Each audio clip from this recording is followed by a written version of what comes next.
പുറകിലോട്ട് സഞ്ചരിക്കുന്ന ഗ്രാമങ്ങൾ, പട്ടണങ്ങൾ, മരങ്ങൾ, മനുഷ്യർ. അങ്ങനെ കാഴ്ചകളെല്ലാം കണ്ട് ബസിന്റെ സൈഡ് സീറ്റിലിരുന്ന സൽമാന്റെ കണ്ണുകൾ മുഖത്തേക്ക് വീശിയടിക്കുന്ന കാറ്റിൽ ഇടയ്ക്കിടെ ചിമ്മിയടഞ്ഞു. എന്നും ബസിന്റെ സൈഡ് സീറ്റിലിരുന്ന് യാത്ര ചെയ്യാൻ തന്നെയായിരുന്നു ഇഷ്ടം. പക്ഷേ യാത്ര കഴിഞ്ഞ് പുറത്തേക്കിറങ്ങുമ്പോഴേക്ക് ഒരുപാട് ആലോചിച്ച് കൂട്ടിയിട്ടുണ്ടാകും. അതോർത്ത് സങ്കടം വരുമ്പോൾ ബസ്സിൽ സീറ്റ് കിട്ടേണ്ടിയിരുന്നില്ല എന്ന് ചിന്തിക്കും.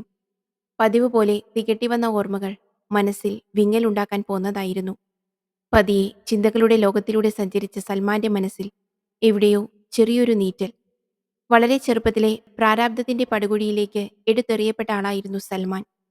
ചെറുപ്പത്തിലെ മരണപ്പെട്ടു പോയ പിതാവിനെ സൽമാന് കണ്ട ഓർമ്മ പോലുമില്ല. പട്ടിണിയും പരിവട്ടവുമായി കഴിഞ്ഞിരുന്ന ആ കുടുംബത്തിനെ ഇടയ്ക്ക് സഹായിച്ചിരുന്നത് അയൽവാസിയായ അഷ്റഫിക്കയായിരുന്നു. നാളെയാണ് ഉമ്മാന്റെ ഡയാലിസിസ്. അതിന് കുറച്ചുകൂടി പണം വേണം. തന്റെ കയ്യിലുള്ളത് തികയില്ല. പിന്നെ വീട്ടിലേക്ക് ഭക്ഷണത്തിനുള്ളത് അതും കാണണം. എന്ത് ചെയ്യണമെന്ന് ഒരു എത്തും പിടിയും കിട്ടുന്നില്ല. കുറച്ച് അഷ്റഫ് ഖാനോട് സംഘടിപ്പിക്കാം. ആ മനുഷ്യനെ എത്ര നാളെന്ന് വെച്ചിട്ടാ ഇങ്ങനെ ബുദ്ധിമുട്ടിക്ക. 3 പെങ്ങന്മാരിൽ എങ്ങനെയൊക്കെയോ കയ്യിലുള്ളതും കടം വാങ്ങിയതും നാട്ടുകാർ സഹായിച്ചുമൊക്കെ കെട്ടിച്ചയച്ചതാ മൂത്ത താത്ത സലീനാനെ. പക്ഷേ 1 വർഷം തികച്ചു നിന്നില്ല ആ ബന്ധം. പുരനിറഞ്ഞു നിൽക്കുന്ന 3 പെങ്ങന്മാർ, പിന്നെ കിടപ്പിലായ ഉമ്മ. ഇവരെല്ലാം തനിക്കൊരു ഭാരമാണോ? ഒരിക്കലുമല്ല. ഈ വൃത്തികെട്ട സമൂഹത്തിന്റെ വികലമായ നാട്ടുനടപ്പുകൾ കാരണം പണമില്ലാത്തവർക്ക് പെൺകുട്ടികൾ എടുത്താൽ പൊങ്ങാത്ത ഭാരമാക്കി മാറ്റി. അതാണല്ലോ സത്യം. ആനവണ്ടി താമരശ്ശേരി ചുരം കയറാൻ തുടങ്ങുന്നതിന്റെ സൂചനകൾ കാണിച്ചു തുടങ്ങിയിരുന്നു. ഒഴുകിയെത്തിയ തണുത്ത മന്ദമാരുതൻ തന്നെ തലോടി കടന്നുപോയപ്പോൾ ചിന്തകളുടെ ലോകത്ത് നിന്ന് സൽമാൻ മെല്ലെ ഉണർന്നു. ഞെരങ്കലും മൂളലുമായി വണ്ടി ചുരം വളവുകൾ താണ്ടിത്തുടങ്ങി. കയറും തോറും വെള്ളപ്പുക പോലെ കോടമഞ്ഞ് ചുരത്തിലാകെ അന്തരീക്ഷത്തെ വെള്ളപുതച്ചുകൊണ്ടിരുന്നു. കാഴ്ചകളുടെ വിസ്മയ ലോകത്ത് ലയിച്ച സൽമാൻ പതിയെ നൊമ്പരങ്ങളെല്ലാം മറന്നു തുടങ്ങി. ഒരിക്കൽ ഈ സങ്കടങ്ങളെല്ലാം ഇറക്കി വെച്ചിട്ട് സ്വസ്ഥമായി ഒരു യാത്ര പോവണം. ചുരത്തിൽ റോഡിലേക്ക് ചാഞ്ഞു നിൽക്കുന്ന കൂറ്റൻ മരങ്ങൾക്കിടയിൽ പലയിടങ്ങളിലും ആനയിറങ്ങുന്ന സ്ഥലമാണെന്ന് മുന്നറിയിപ്പ് ബോർഡുകൾ സ്ഥാപിച്ചിട്ടുണ്ടായിരുന്നു. വലിയ അപകടം പിടിച്ച പരിപാടിയാണെങ്കിലും സൽമാന്റെ മുഖത്ത് അതിന്റെ ഒരു ഭാവഭേദങ്ങളും ഇല്ലായിരുന്നു.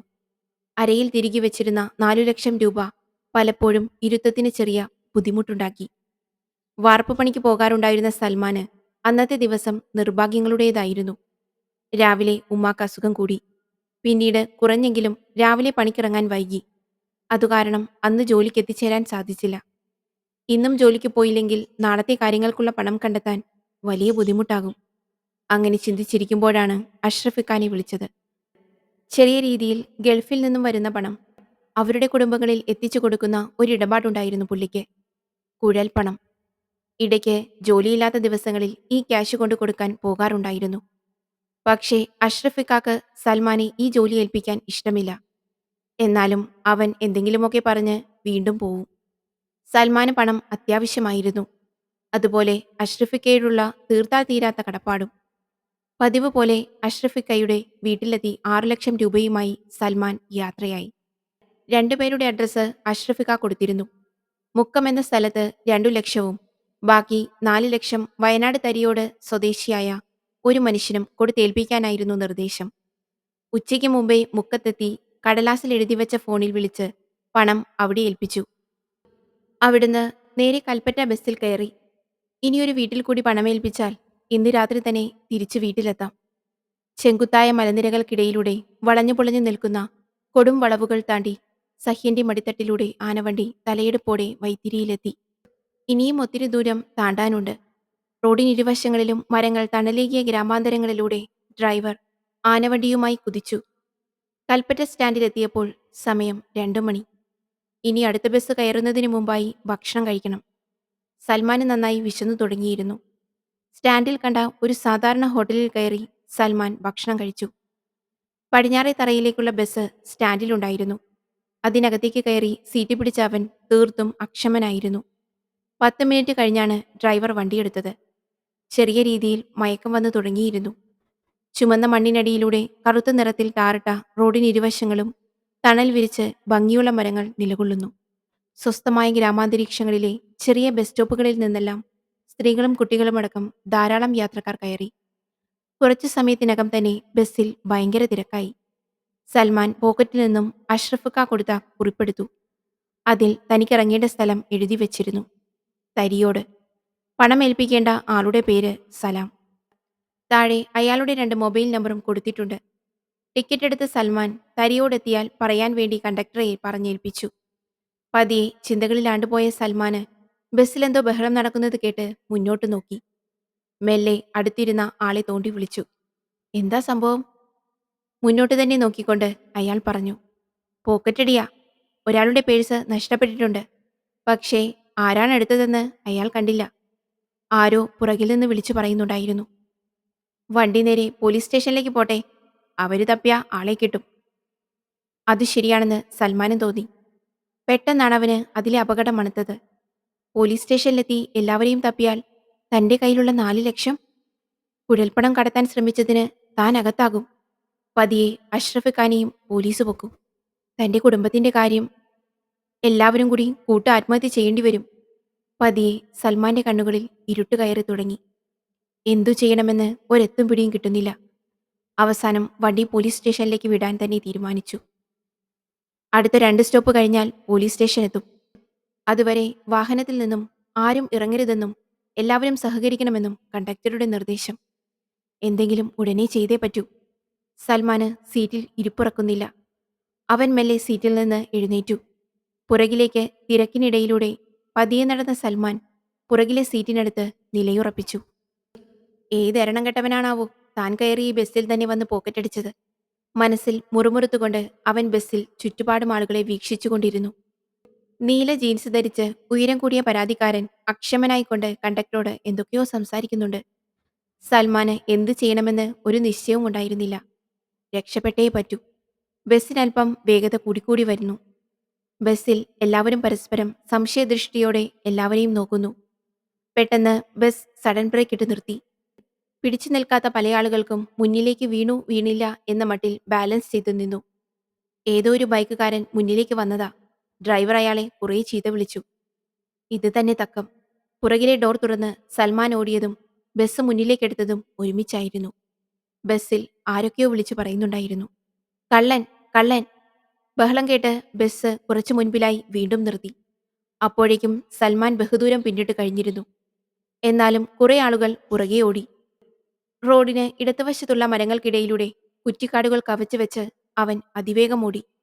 നീണ്ടുപരന്നു കിടക്കുന്ന തേയിലത്തോട്ടങ്ങൾക്കിടയിലേക്ക് ഓടിക്കയറിയ സൽമാൻ അതിനുള്ളിൽ ഒളിച്ചിരുന്നു. പുറകെ വന്നവർക്കാർക്കും അവന്റെ പൊടിപോലും കിട്ടിയില്ല. സൽമാൻ ഭയചകിതനായി കുറേ നേരം അവിടെയിരുന്നു. ജീവിതത്തിൽ ഇതുവരെ മോഷ്ടിക്കാത്ത ഞാനിപ്പോൾ ഒരു മോഷ്ടാവായി. ഇനിയിപ്പോ നാട്ടുകാരാരെങ്കിലും തന്നെ തിരിച്ചറിയുമോ? എങ്ങോട്ട് പോകണമെന്ന് സൽമാന് ഒരു ധാരണയും ഉണ്ടായിരുന്നില്ല. പെട്ടെന്നാണ് സൽമാന് തന്റെ അരയിലുള്ള കാശിന്റെ കാര്യം ഓർമ്മ വന്നത്. ഉടൻ തന്നെ അരയിൽ തപ്പി നോക്കിയ അവന് ആശ്വാസമായി. ഭാഗ്യം, ഓട്ടത്തിനിടയിൽ പൈസ നഷ്ടപ്പെട്ടിട്ടില്ല. പക്ഷേ പോക്കറ്റിലുള്ള മൊബൈൽ കാണാനില്ല. സാരമില്ല, മൊബൈലല്ലേ പോയുള്ളൂ.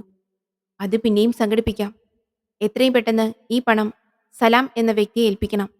എന്നാലേ ഇനി സമാധാനമായി മുന്നോട്ടു പോകാൻ കഴിയുള്ളൂ. ഒരുപാട് തവണ ഈ ഏർപ്പാടിന് പോയിട്ടുണ്ടെങ്കിലും ഇത്തരമൊരു അനുഭവം ആദ്യമായിട്ടാ. ഏതായാലും കുറച്ചു കഴിയട്ടെ, എന്നിട്ട് പോവാം. അല്ലെങ്കിൽ തന്നെ ആരെങ്കിലും തിരിച്ചറിഞ്ഞാലോ? ആ ഇരുത്തം കുറേ നേരം ഇരുന്നു. സൂര്യൻ ചക്രവാള സീമകളിൽ മറഞ്ഞു തുടങ്ങുന്നു. തേയിലത്തോട്ടങ്ങൾ ഏതാനും നിമിഷങ്ങൾക്കകം ഇരുട്ടിന്റെ കൈപ്പിടിയിൽ അമരും. സൽമാൻ മെല്ലെ എണീറ്റ് നടക്കാൻ തുടങ്ങി. മനസ്സിൽ ചെറിയ ഭയം ഉണ്ടായിരുന്നുവെങ്കിലും ഉള്ളിൽ പണം ഏൽപ്പിക്കണം എന്ന ദൃഢനിശ്ചയവുമായി അവൻ മുന്നോട്ടു നടന്നു.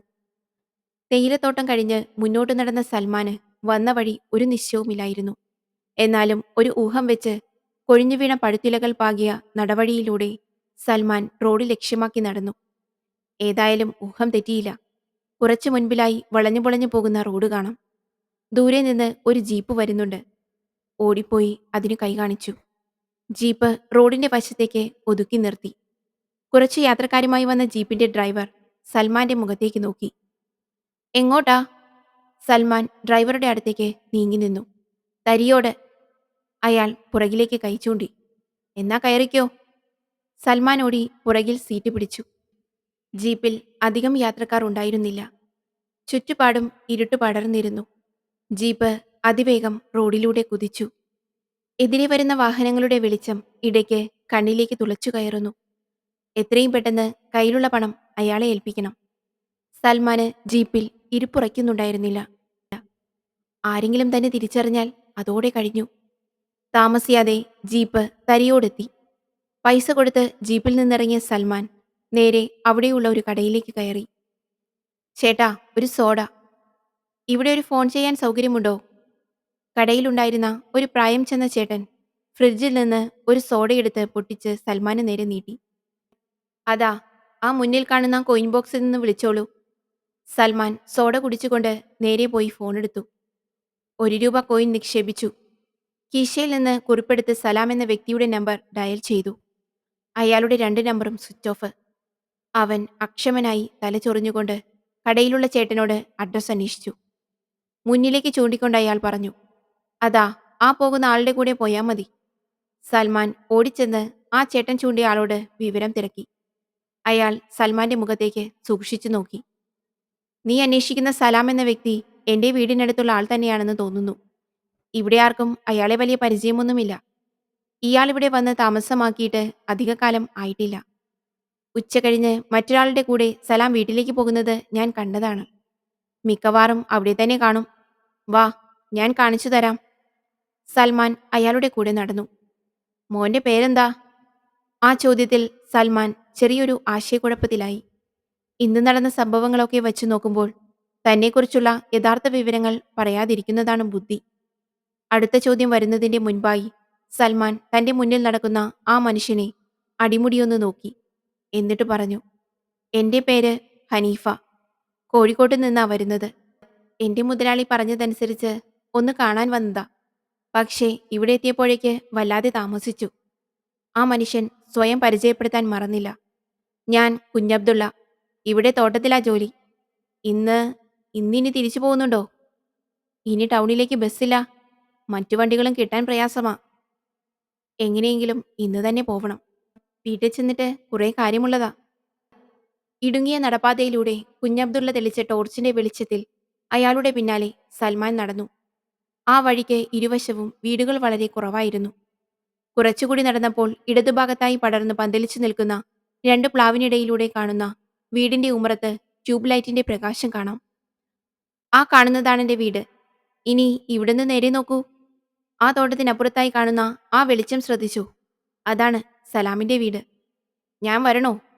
കുറച്ചുകൂടി നടക്കാനുണ്ട്. അയാൾ കൂടെ വരുന്നതിനോട് സൽമാന് താല്പര്യമുണ്ടായിരുന്നില്ല.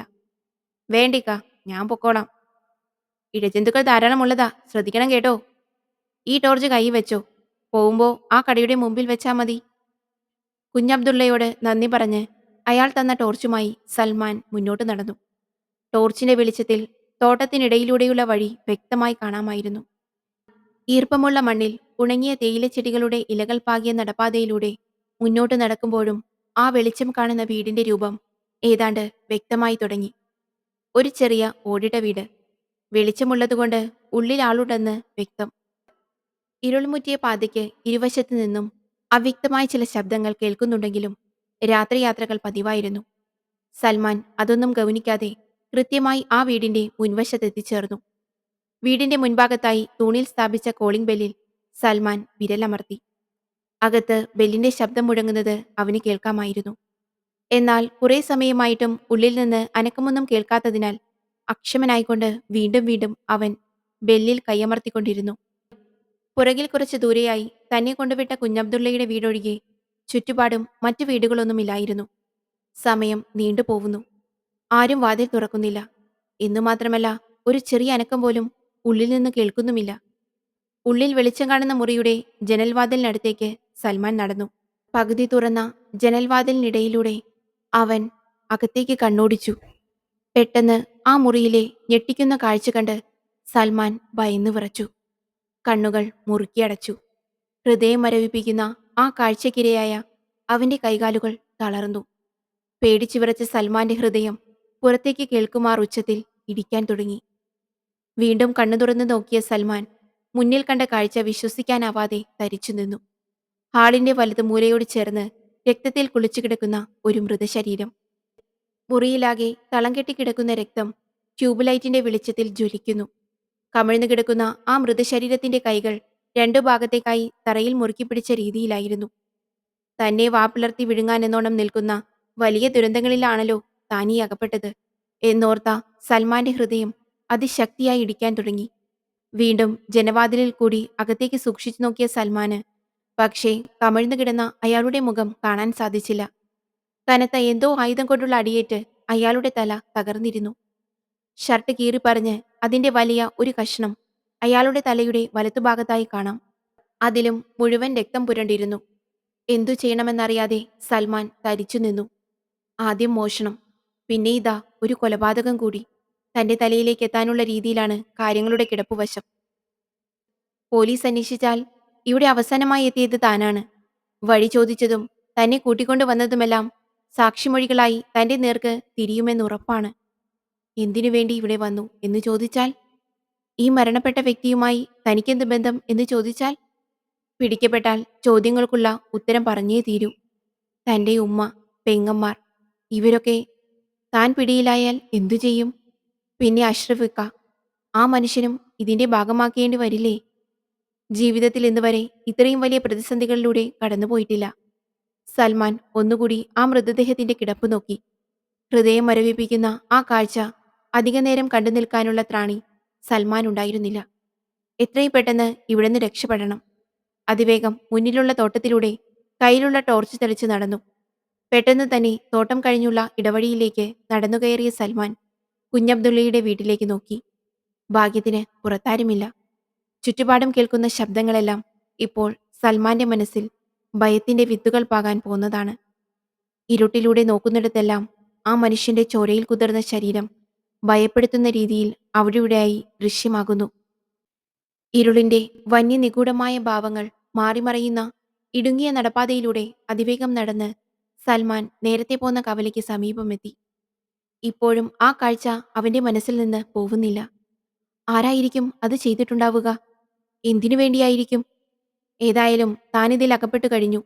ഇനി രക്ഷപ്പെടാനുള്ള മാർഗങ്ങളെക്കുറിച്ച് ആലോചിക്കണം. നാളെ ഉമ്മാന്റെ ഡയാലിസിസ്. എന്തു ചെയ്യും? പണം തികഞ്ഞിട്ടില്ല. ഏതായാലും അഷ്റഫിക്കായോട് പറയാം. അല്ലാതെ വേറെ വഴിയില്ല. കവലയിൽ ഒന്ന് രണ്ട് പയ്യന്മാർ മാത്രം കുറച്ചു ദൂരെയായി റോഡിന്റെ വശത്ത് സ്ഥാപിച്ച ഒരു ഷെഡിലായി ഇരിക്കുന്നുണ്ടായിരുന്നു. കടകളെല്ലാം അടച്ചിരുന്നു. സൽമാൻ ആ പയ്യന്മാർ കാണാതെ ഇരുളിന്റെ മറപറ്റി ഏതെങ്കിലും ഒരു വാഹനം വരുന്നതും കാത്തിരുന്നു. ചെറുവാഹനങ്ങൾ പലതും അതിവേഗം റോഡിലൂടെ സൽമാനെ കടന്നുപോയി. താമസിയാതെ തന്റെ കണ്ണിലേക്ക് കൂരമ്പ് പോലെ തുളച്ചു കയറുന്ന ഹെഡ്ലൈറ്റിന്റെ പ്രകാശം ഒരു ലോറിയുടേതാണെന്നവൻ തിരിച്ചറിഞ്ഞു. ഒന്നും നോക്കിയില്ല. സൽമാൻ രണ്ടു കൈയും ഉയർത്തിപ്പിടിച്ച് റോഡിലേക്ക് ഇറങ്ങി നിന്നു. പതിയെ സൽമാന് മുന്നിൽ നിർത്തിയ ലോറിയിലെ ഡ്രൈവർ എന്തൊക്കെയോ ചീത്ത വിളിച്ചെങ്കിലും അതൊന്നും കാര്യമാക്കാതെ സൽമാൻ ചാടിപ്പിടിച്ച് അതിൽ കയറി. ക്ഷമിക്കണം, പ്ലീസ്. എന്നെ കൽപ്പറ്റ ഇറക്കി വിട്ടാൽ മതി. വളരെ അത്യാവശ്യമായോണ്ടാ. വേറെ നിവർത്തിയില്ല. ഡ്രൈവർ തമിഴനാണെന്ന് തോന്നുന്നു. ആദ്യം എന്തൊക്കെയോ ചീത്ത വിളിച്ചെങ്കിലും മനസ്സില്ലാ മനസ്സോടെ അയാൾ സമ്മതിച്ചു. ലോറി സൽമാനെയും കൊണ്ട് ഇരുൾമുറ്റിയ റോഡിലൂടെ പതിയെ നീങ്ങിക്കൊണ്ടിരുന്നു. ഡ്രൈവർ മുഴുവൻ ഫോണിലായിരുന്നതുകൊണ്ട് അവനോടൊന്നും ചോദിച്ചില്ല. ചെറിയൊരു തമിഴ് ഗാനത്തിന്റെ ഈരടിയിൽ ലയിച്ചു ചേർന്ന ഡ്രൈവർ വേറേതോ ഒരു ലോകത്തായിരുന്നു. ഏതായാലും അത് ഭയങ്കര ഭാഗ്യമായി. അല്ലെങ്കിൽ അതിനു വേറെ കളവ് കണ്ടെത്തേണ്ടി വന്നേനെ. ഒരുപാട് ചിന്തകൾ സൽമാന്റെ മനസ്സിലൂടെ മിന്നിമാഞ്ഞു. ഏതായാലും കൽപ്പറ്റെത്തിയ ഉടനെ അഷ്റഫിക്കായ്ക്ക് വിളിക്കണം. ഒരുപാട് പേര് സ്വസ്ഥമായി ശാന്തമായി കിടന്നുറങ്ങുന്ന ഈ രാത്രിയിൽ അല്ലെങ്കിലേ നൂറുകൂട്ടം പ്രശ്നങ്ങളുള്ള തനിക്ക് നേരിടേണ്ടി വന്നതും ഇനി നേരിടാൻ പോകുന്നതുമായ അഗ്നിപരീക്ഷണങ്ങൾ ഓർത്ത് സൽമാന്റെ കണ്ണിൽ ചെറുതായി അശ്രുകണങ്ങൾ പൊഴിഞ്ഞു. ലോറി വയനാടൻ ഗ്രാമങ്ങളെ മൂടിക്കെട്ടി ഇരുട്ടിനെ കീറിമുറിച്ച് കൽപ്പറ്റ ടൗണിലെത്തി.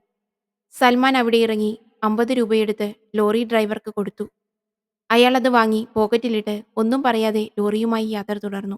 പൂട്ടിക്കിടക്കുന്ന കടകൾക്കിടയിൽ റോഡിന്റെ വശങ്ങളിലായി തട്ടുകടകൾ സജീവമായിരുന്നു.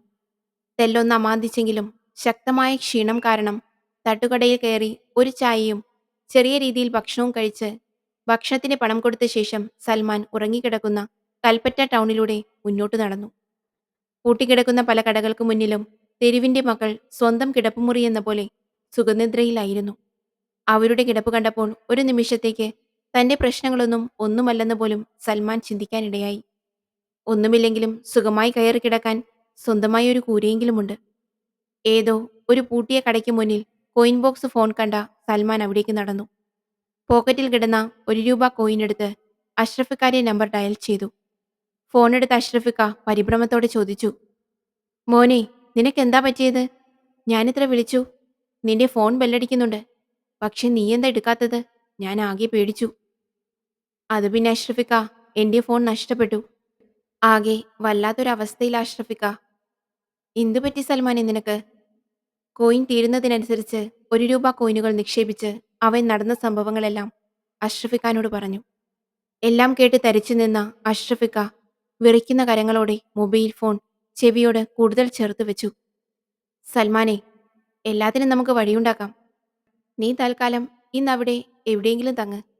നാളെ രാവിലെ ഞാൻ ഉമ്മാനെയും കൊണ്ടുപോയി ഡയാലിസ് ചെയ്യാനുള്ള കാര്യങ്ങൾ റെഡിയാക്കാം. അവിടെ സ്റ്റാൻഡിൽ നിന്ന് ഇടത്തുമാറി കുറച്ചുള്ളിലോട്ട് ഒരു ചെറിയ ലോഡ്ജുണ്ട്. പുഷ്പ ലോഡ്ജ്. തൽക്കാലം നീ അവിടെ നിൽക്ക്. അവിടെയാകുമ്പോൾ അഡ്രസ്സ് മാത്രം കൊടുത്താൽ മതി. ID കാർഡൊന്നും ചോദിക്കില്ല. ചോദിച്ചാലും ഇല്ലെന്ന് പറഞ്ഞാൽ മതി. യഥാർത്ഥ വിലാസം ഒരിക്കലും പറയരുത് കേട്ടോ. പറഞ്ഞു തീർന്നതും ഫോൺ കട്ടായി. ഇനി ₹1 കോയിൻ തന്റെ കയ്യിലില്ല. ഏതായാലും കാര്യം പറഞ്ഞല്ലോ. ഇനി നാളെ വിളിക്കാം. തട്ടുകടയിൽ നിന്ന് തനിക്കെതിരെ നടന്നു വരുന്ന ഒരാളോട് സൽമാൻ പുഷ്പ ലോഡ്ജ് അന്വേഷിച്ചു. അയാൾ സംശയത്തോടെ സൽമാനെ അടിമുടിയൊന്ന് നോക്കി. പിന്നെ പറഞ്ഞു, അതാ ആ കാണുന്ന റോഡിലൂടെ കുറച്ചു മുന്നോട്ട് നടന്നാൽ ഇടതുഭാഗത്തായി അതിന്റെ ബോർഡ് കാണാം. അയാളുടെ നോട്ടത്തിന്റെ ഉദ്ദേശ്യം സൽമാന് മനസ്സിലായി. ഏതായാലും പുഷ്പ ലോഡ്ജ് അത്ര വെടിപ്പല്ലെന്ന് തോന്നുന്നു. അവൻ അയാൾ കാണിച്ച വഴിയിലൂടെ മുന്നോട്ട് നടന്നു. കുറച്ചധികം നടക്കാനുണ്ടെന്ന് തോന്നുന്നു. പൊട്ടിപ്പൊളിഞ്ഞ റോഡിന് ഇരുവശവും കാണുന്ന വീടുകളിൽ ആളുകളെല്ലാം ഉറങ്ങുന്ന സമയത്ത് ഇരുട്ടിനെതിരെ നടന്നു നീങ്ങിയ സൽമാന്റെ ശരീരത്തിലേക്ക് മെല്ലെ ചെറിയ മഴത്തുള്ളികൾ പതിച്ചു തുടങ്ങി. പെട്ടെന്ന് അന്തരീക്ഷത്തെ ശബ്ദമുഖരിതമാക്കിക്കൊണ്ട് പൊട്ടിപ്പിളർന്ന മഴയിൽ നിന്ന് രക്ഷ നേടാനായി സൽമാൻ ഓടി. തലയ്ക്ക് പകരം അരയിലുള്ള കാശിനു ചുറ്റും കൈകൊണ്ട് മറച്ചു പിടിച്ചായിരുന്നു ഓട്ടം. താമസിയാതെ ഇടതുഭാഗത്തായി പുഷ്പ ലോഡ്ജിന്റെ ബോർഡ് അവന്റെ കണ്ണിൽപ്പെട്ടു. അവിടേക്ക് ഓടിക്കേറിയ സൽമാൻ റിസപ്ഷനിൽ ഒരു ബെഞ്ചിൽ കിടന്നുറങ്ങുന്ന പയ്യനെ തട്ടി വിളിച്ചു. പെട്ടെന്ന് ഞെട്ടിയുണർന്ന അവൻ സൽമാനെ ആകമാനം ഒന്നൊഴിഞ്ഞു നോക്കി. ഒറ്റയ്ക്കേ ഉള്ളൂ? അവന്റെ ചോദ്യം ആദ്യം സൽമാന് മനസ്സിലായില്ല. അതെ, ഞാൻ ഒറ്റയ്ക്കേ ഉള്ളൂ. എനിക്കൊരു റൂം വേണം. അവൻ രജിസ്റ്റർ എടുത്തു. അതിൽ മടക്കി വെച്ച പേജിൽ ഒരു പേനയും ഉണ്ടായിരുന്നു. അത് സൽമാന്റെ നേർക്ക് നീട്ടിവെച്ചു. ഇതാ, ഇതിൽ പേരും അഡ്രസ്സും എഴുതിക്കോളൂ. സൽമാൻ, ഹനീഫ എന്ന പേരും അപ്പോൾ തോന്നിയ ഒരു അഡ്രസ്സും സ്ഥലം കോഴിക്കോട് എന്നുമാണ് ആ രജിസ്റ്ററിൽ എഴുതി ചേർത്തത്. യഥാർത്ഥ വിലാസം എഴുതുന്നത് ഗുണം ചെയ്യില്ല എന്നവന് അറിയാമായിരുന്നു. ആ പയ്യൻ വലതുവശത്തുള്ള സ്റ്റെപ്പിലേക്ക് ചൂണ്ടി. അതാ ആ കാണുന്ന സ്റ്റെപ്പ് കയറിയാൽ ഒന്നാമത്തെ നിലയിൽ അവസാനത്തെ റൂം. ഇതാ കീ, കയ്യിൽ വെച്ചോളൂ. 500 രൂപയും വേണം. സൽമാൻ കീ വാങ്ങി പണം കൊടുത്തു. ആ പടികൾ കയറി മുകളിലേക്ക് നടന്നു. മുറികൾ മുഴുവൻ പുറത്തുനിന്ന് പൂട്ടിക്കിടക്കുന്നു. എന്നാൽ ഒരു മുറി മാത്രം പുറത്ത് ലോക്കിട്ടിട്ടില്ല. ആ മുറിയിൽ ചെറിയ വെളിച്ചവുമുണ്ട്. ഉള്ളിൽ ആളുണ്ടെന്ന് തോന്നുന്നു. ഏതായാലും ഭാഗ്യം. അല്ലെങ്കിൽ ലോഡ്ജിന്റെ ഈ നിലയിൽ താൻ മാത്രമാവുമായിരുന്നു. ഇങ്ങനെ അപകടം പിടിച്ച സാഹചര്യത്തിലായതുകൊണ്ട് തൊട്ടടുത്ത മുറിയില്ലെങ്കിലും ഒരാളുള്ളത് ആശ്വാസമാണ്. ആ മുറിക്ക് ശേഷമുള്ള ഒരു റൂം കൂടി കഴിഞ്ഞാൽ തനിക്ക് അനുവദിച്ച ആ നിലയിലെ അവസാനത്തെ റൂം കാണാം. സൽമാൻ മുറി തുറന്ന് അകത്തേക്ക് കയറി. അപ്പോഴാണ് പോക്കറ്റിൽ തിരുകി വെച്ചിരുന്ന കുഞ്ഞഹമ്മദ് തന്ന ടോർച്ച് ശ്രദ്ധിക്കുന്നത്. ആ കടയിൽ വെക്കാത്തത് മോശമായിപ്പോയി. സാരമില്ല, തന്റെ സാഹചര്യം അതായിരുന്നല്ലോ. ടോർച്ച് ടേബിളിന് മുകളിൽ എടുത്തു വെച്ചു. അരയിൽ നിന്ന് പണവും ശരീരത്തിൽ നിന്ന് വസ്ത്രവും ഊരിമാറ്റി നേരെ ബാത്റൂമിൽ പോയി ഫ്രഷായി. കിടക്കുമ്പോൾ മുഴുവൻ ഇന്നത്തെ സംഭവങ്ങൾ, പ്രത്യേകിച്ച് മരണപ്പെട്ട സലാം എന്ന വ്യക്തിയുടെ രക്തത്തിൽ കുളിച്ചുകൊണ്ട് കൊല്ലപ്പെട്ട് കിടക്കുന്ന ആ രംഗം അവന്റെ മനസ്സിൽ വീണ്ടും ഓടിവന്നുകൊണ്ടേയിരുന്നു. മുറിയിലെ വെളിച്ചം ഓഫ് ചെയ്തെങ്കിലും ഇരുട്ടിനോട് അതുവരെയില്ലാത്ത ഒരു പ്രത്യേക ഭയം മനസ്സിൽ കൂടിയിരുന്നതോടെ വീണ്ടും പോയി ലൈറ്റിട്ടു. നല്ല ക്ഷീണമുണ്ടായിരുന്ന സൽമാൻ പൈസ ഷർട്ടിനുള്ളിൽ ചുരുട്ടി വെച്ച് കിടന്നു. നാളെ ഉമ്മാന്റെ ഡയാലിസിസ് ആണ്. അത് അഷ്റഫിക്ക നോക്കിക്കോളാം എന്ന് പറഞ്ഞതാണ്. ആകെയുള്ള ഒരു സമാധാനം. ഇനി എന്തൊക്കെയാണാവോ അനുഭവിക്കാൻ കിടക്കുന്നത്. രാത്രിയുടെ അന്ത്യയാമങ്ങളിലേക്ക് കടക്കുമ്പോൾ വയനാടൻ കുന്നുകളിൽ തനിക്കൊരുക്കി വെച്ചിരുന്നത് ഈ ദുരന്തങ്ങളായിരുന്നല്ലോ എന്നു ചിന്തിച്ച് സൽമാൻ പതിയെ നിദ്രയ്ക്ക് കീഴടങ്ങി. നല്ല ക്ഷീണം കാരണം ഗാഠനിദ്രയിലാണ്ടുപോയ സൽമാൻ ഏതോ ഭയാനകമായ അലർച്ച കേട്ട് ഞെട്ടിയുണർന്നു. ചാടിയെണീറ്റ സൽമാൻ ചുറ്റും നോക്കി. നിശയുടെ നിശബ്ദതയിലൂടെ തീവ്രമായ വേദനയുടെയുള്ള ഒരു ഞരക്കം കേൾക്കുന്നു. കാറ്റും വെളിച്ചവും കടക്കാത്ത ലോഡ്ജിന്റെ ഇടനാഴിയിൽ ആ രാത്രിയുടെ കനത്ത നിശബ്ദതയെ മറ്റൊരു ശബ്ദവും ഭേദിച്ചില്ല. ഏതായാലും തന്റെ റൂമിൽ നിന്നല്ല, തന്നെ പിന്തുടർന്ന അപകടങ്ങൾ അവസാനിച്ചിട്ടില്ലേ? തെല്ലൊന്ന് അമാദിച്ചെങ്കിലും അവൻ ഡോർ തുറന്ന് പുറത്തേക്കിറങ്ങി. ആ നിലയിൽ ആകെ ആൾതാമസമുണ്ടായിരുന്ന സൽമാൻ നേരത്തെ ശ്രദ്ധിച്ചിരുന്ന ആ മുറിയുടെ വാതിൽ തുറന്നുകിടക്കുന്നു. റൂമിലെ ചെറിയ ബൾബിൽ നിന്നുള്ള അരണ്ട വെളിച്ചത്തിൽ തുറന്ന വാതിലിലൂടെ അകത്തേക്ക് നോക്കിയ സൽമാൻ ആ കാഴ്ച കണ്ട് ഭയന്ന് പുറകോട്ടു തിരിഞ്ഞു. അവന്റെ മുഖമാകെ വിളറി വെളുത്തു. തറയിലൂടെ നിളപോലെ ഒലിച്ചിറങ്ങുന്ന ചുടുചോരക്കള്ളത്തിൽ കിടക്കുന്ന ഉയരം കൂടിയ ചെറുപ്പക്കാരന്റെ കൈകാലുകൾ ചെറുതായി അനങ്ങുന്നുണ്ട്. അയാളുടെ കഴുത്തിൽ നിന്ന് രക്തം ധാരധാരയായി പുറത്തേക്ക് ചീറ്റുന്നു. ജീവൻ ശരീരത്തിൽ നിന്ന് നഷ്ടപ്പെടുമ്പോഴുള്ള അവസാനത്തെ പ്രാണവേദനയിൽ പിടയുകയാണ് അയാൾ. ആ കരളലിയിക്കുന്ന കാഴ്ച കണ്ട് സൽമാന്റെ ഹൃദയമിടിപ്പ് കൂടിക്കൊണ്ടിരുന്നു. ഒരു വേള മോഹാലസ്യപ്പെടലിന്റെ വക്കിലെത്തിയ സൽമാന്റെ ശരീരം തളർന്നു തുടങ്ങി. അപ്പോഴേക്ക് അവസാനത്തെ പിടച്ചിലും പിടഞ്ഞ് അയാൾ മരണത്തിന് കീഴടങ്ങി. തലയുടെ പുറകിലൂടെ സാവധാനം ഒലിച്ചിറങ്ങി തളം കെട്ടി നിന്ന രക്തം തെളിഞ്ഞു കാണാം. എന്തു ചെയ്യണമെന്നറിയാതെ സൽമാൻ ആ ലോഡ്ജിന്റെ ഇടനാഴിയിൽ പകച്ചുനിന്നു. ഉള്ളിൽ തീക്കനലുകളുടെ ഭാരവുമായി അന്തിച്ചു നിന്ന അവൻ അവിടുന്ന് രക്ഷപ്പെടാൻ തന്നെ തീരുമാനിച്ചു. പോലീസ് എത്തിയാൽ പറയാൻ അവന്റെ കയ്യിൽ ഉത്തരങ്ങളുണ്ടായിരുന്നില്ല. വീണ്ടും അടുത്ത കൊലപാതകത്തിനും കൂടി താൻ ഉത്തരവാദിയായിരിക്കുന്നു. ജീവിതത്തിൽ ഇതുവരെ ആർക്കും ഒരു ദോഷവും ചെയ്തിട്ടില്ല. എന്നിട്ടും താൻ അനുഭവിച്ചുകൊണ്ടിരിക്കുന്ന ഈ അഗ്നിപരീക്ഷണങ്ങൾ താൻ ചെയ്ത ഏതു തിന്മയുടെ ശിക്ഷയാണാവോ എന്നു ചിന്തിച്ച സൽമാന്റെ കണ്ണിൽ ഭയത്തിന്റെയും നിരാശയുടെയും സർവോപരി ദുഃഖത്തിന്റെയും ഭാവങ്ങൾ കത്തിജ്വലിച്ചു. രക്ഷപ്പെടുകയല്ലാതെ മറ്റൊരു മാർഗവും തനിക്ക് മുൻപിലില്ലെന്ന് മനസ്സിലായ സൽമാൻ പതുക്കെ ഡ്രസ്സെടുത്തിട്ടു. അരയിൽ കാശും തിരികെ വെച്ച് അവൻ പതിയെ ലോഡ്ജ് മുറി വിട്ടിറങ്ങി. റിസപ്ഷനിൽ കിടക്കുന്ന പയ്യൻ നല്ല ഉറക്കമാണ്. അവനിതൊന്നും അറിഞ്ഞിട്ടില്ലെന്ന് തോന്നുന്നു. ആ തക്കം നോക്കി സൽമാൻ പുറത്തേക്ക് കടന്നു. ആകാശത്തിനു താഴെ സംഹാര രൂപം പൂണ്ട ഇരുട്ടിൽ തനിക്കായി നീക്കിവെച്ച അടുത്ത അപകടം ഏതു നിമിഷവും പ്രതീക്ഷിച്ചുകൊണ്ട് അവൻ വളരെ വേഗത്തിൽ നടന്നു നീങ്ങി. ഭീതിയോടെ മുന്നോട്ട് നടക്കുമ്പോൾ മുന്നിലെ റോഡ് ശൂന്യവും അങ്ങേയറ്റം പ്രാകൃതവുമായി തോന്നി. തന്റെയും തന്റെ കുടുംബത്തിന്റെയും അവസ്ഥയാലോചിച്ച് സൽമാന്റെ ഉള്ളിലാകെ തീക്കനലുകളായിരുന്നു. ആരായിരിക്കും ഇയാളെ കൊന്നത്? എന്തിനായിരിക്കും? തരിയോടുള്ള സലാമിനെ കൊന്നതും ഇതേ ആള് തന്നെയാകുമോ? ഇനി ഇതെല്ലാം തന്നെ കൊടുക്കാനുള്ള കെണിയാകുമോ? അല്ലെങ്കിൽ പിന്നെ എന്തിനാണ് താൻ പോകുന്ന സ്ഥലങ്ങളിൽ തന്നെ കൊലപാതകങ്ങൾ നടക്കുന്നത്? ആ കൊലയാളി ഇനി തന്നെ തേടി വരുമോ? പോലീസ് തന്നെ തിരഞ്ഞു വരുമോ? അങ്ങനെ ഉത്തരം കിട്ടാത്ത ചോദ്യങ്ങളുടെ ഭാണ്ഡക്കെട്ടുകളുമായി അങ്ങേയറ്റം ഭീതിയോടെ ഇരുൾ പടർന്ന വഴിയിലൂടെ അവൻ എങ്ങോട്ടെന്നില്ലാതെ ഓടി. കൊലപാതക വിവരമറിഞ്ഞ് പോലീസ് തരിയോടുള്ള സലാമിന്റെ വീട്ടിലെത്തുമ്പോൾ വെളുപ്പിന് 7 മണിയായി. അപ്പോഴേക്ക് അവിടം ആളുകളാകെ തടിച്ചുകൂടിയിരുന്നു. കുറച്ച് മാധ്യമപ്രവർത്തകരും. SI വൈശാഖിന്റെ നേതൃത്വത്തിലുള്ള പോലീസ് സംഘം ക്രൈം സീൻ പരിശോധിച്ചു.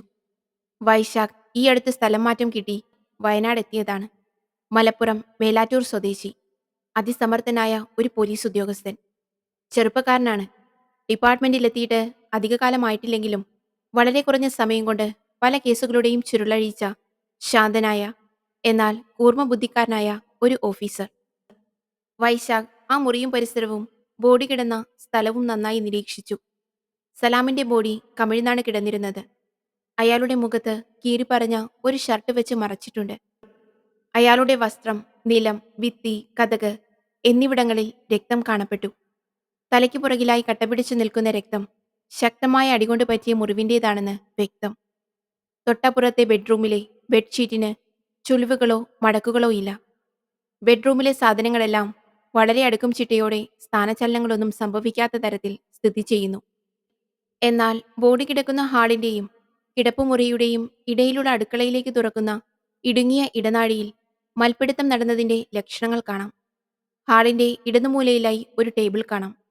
അതിനു ചുറ്റും 2 കസേരകൾ അഭിമുഖമായി വെച്ചിരുന്നു. എന്നാൽ അവ രണ്ടും ബോഡി കിടന്ന ഭാഗത്തേക്ക് സ്ഥാനം മാറിയാണ് നിന്നിരുന്നത്. ടേബിളിന് മുകളിൽ അലക്ഷ്യമായി വെച്ച ഒരു പേഴ്സുണ്ടായിരുന്നു. അതിൽ കുറച്ചു പണവുമുണ്ടായിരുന്നു. പ്രാരംഭ പരിശോധനയിൽ മോഷണശ്രമം അല്ലെന്ന് വ്യക്തം. പുറത്തേക്കുള്ള ഡോർ ചാരിയിട്ടിട്ടേ ഉണ്ടായിരുന്നുള്ളൂ.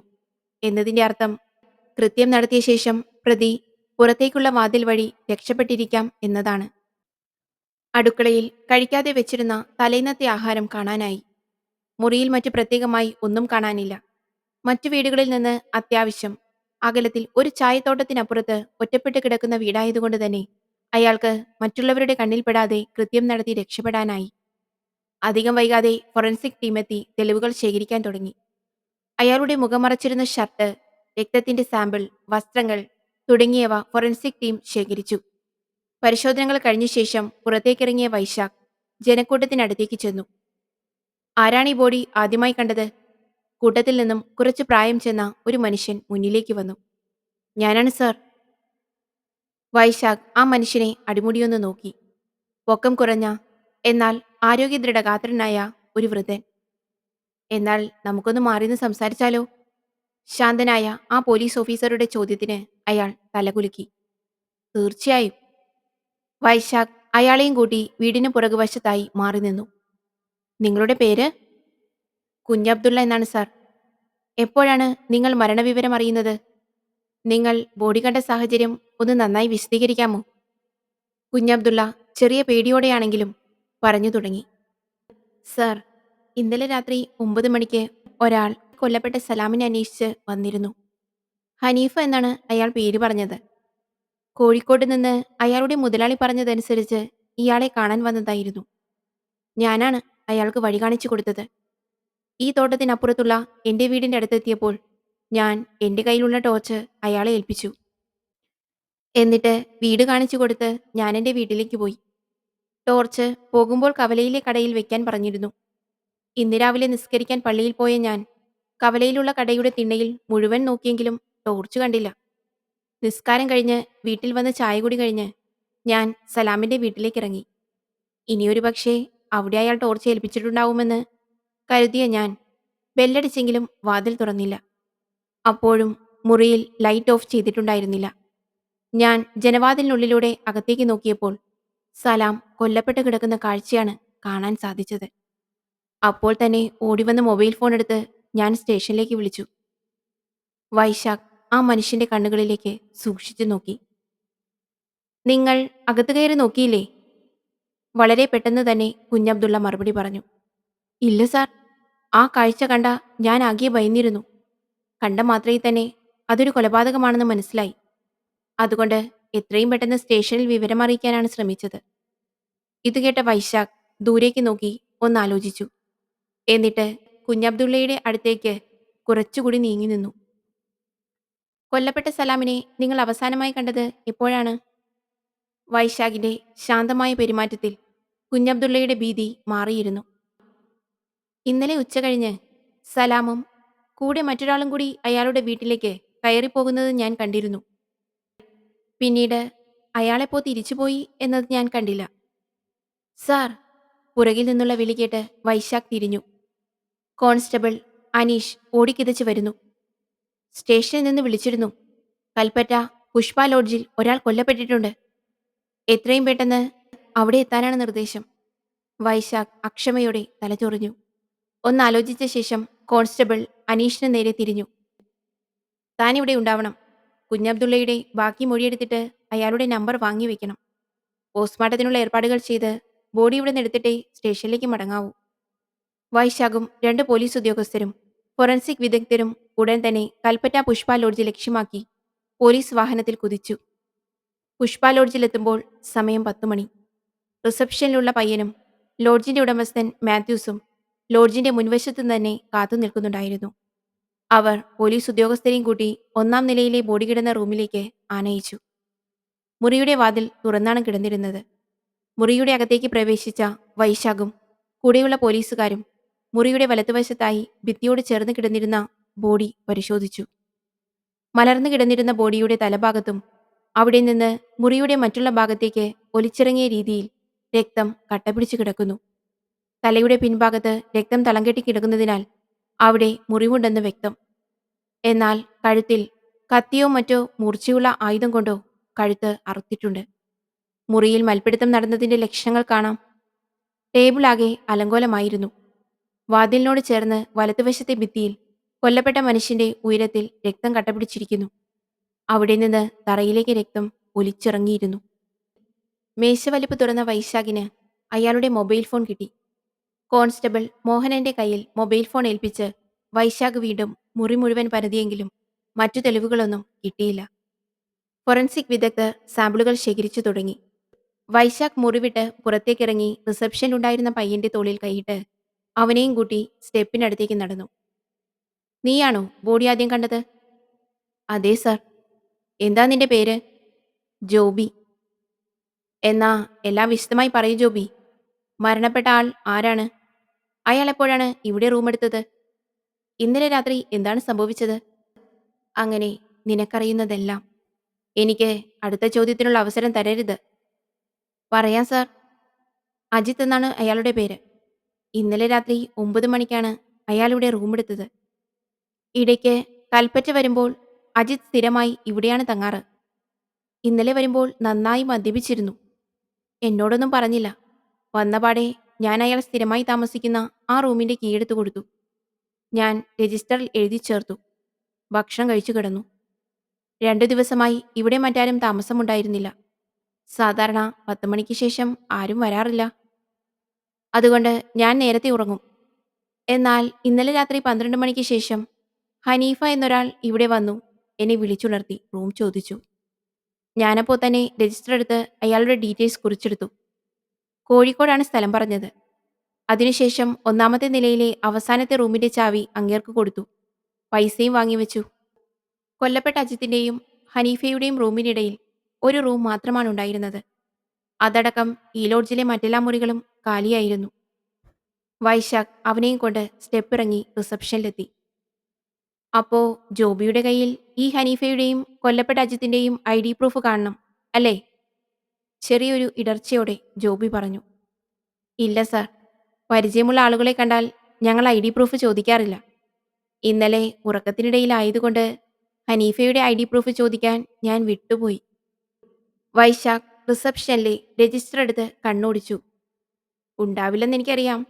ഇവിടെ നടക്കുന്ന പല ഇടപാടിനെക്കുറിച്ചും എനിക്ക് ഇൻഫർമേഷൻ കിട്ടിയിരുന്നു. ഒരു ദിവസം ഏതായാലും ഈ വഴിക്ക് വരണമെന്ന് ആലോചിച്ചതാ. നിന്റെ മുതലാളിയെ ഒന്ന് വിളിക്കൂ. ജോബി മുകളിലേക്ക് പോയി മാത്യൂസിനെയും കൂട്ടി വന്നു.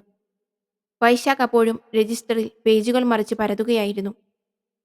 മിസ്റ്റർ മാത്യൂസ്, അതാണ് നിങ്ങളുടെ പേരെന്ന് തോന്നുന്നു. എന്താ ശരിയല്ലേ? മാത്യൂസ് ചെറിയ ഭയത്തോടും അത്ഭുതത്തോടും കൂടി വൈശാഖിനെ നോക്കി. അതെ സർ. നിങ്ങൾക്ക് ഈ കൊല്ലപ്പെട്ട ആളെ പരിചയമുണ്ടോ? ഇവിടെ ഇടയ്ക്ക് വരാറുണ്ട് സാർ. എന്നതൊഴിച്ചാൽ മറ്റു പരിചയമൊന്നുമില്ല. കുറച്ചു ദിവസമായി ഗസ്റ്റുകൾ വളരെ കുറവാണല്ലോ. എന്നിട്ടും നിങ്ങളിതെങ്ങനെ പിടിച്ചു നിൽക്കുന്നു? ഇവിടെ സൗകര്യങ്ങൾ കുറവാണ്. മുകളിലെ നിലയിൽ അത്യാവശ്യം സൗകര്യത്തോടു കൂടിയുള്ള റൂമുകൾ റെഡിയാക്കുന്നുണ്ട്. അതിന്റെ പണി നടന്നുകൊണ്ടിരിക്കുകയാണ് സർ. അപ്പോ ഇയാളുടെ സ്ഥലമോ അഡ്രസ്സോ മറ്റു വിവരങ്ങളൊന്നും നിങ്ങൾക്കറിയില്ല അല്ലേ? ഇല്ല സർ. ഇവിടെ മറ്റു ജോലിക്കാരൊന്നുമില്ലേ?